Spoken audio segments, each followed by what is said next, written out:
শেষে এখন বসুন, আমরা কৃষ্ণকে বাঁধবো, তারপর কাঠের বিশ্রাম দেব। কারণ কার্তিক মাস শেষ হয়ে গেল, কৃষ্ণকে দড়ি দিয়ে মা যশোদা বেঁধেছিলেন। তাই আজকে যেহেতু শেষের দিন, কৃষ্ণকে আপনারা সবাই দড়ি দিয়ে বেঁধে রাখুন, যাতে কৃষ্ণ পালাতে না পারে। ঠিক আছে? দেখুন, খুব শর্টে বলবো, আর বিস্তার করা যাবে না, খুব শর্টে বলবো। এইভাবে কৃষ্ণের জন্ম হলো। 6 দিন বয়সে ভগবান শ্রীকৃষ্ণ পুতনাকে বধ করলেন।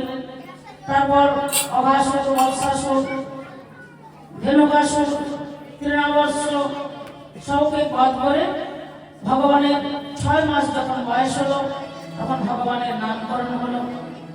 নামকরণের পর ভগবান যখন হামাগুড়ি দিতে শিখলেন, তখন হামাগুড়ি দিচ্ছেন।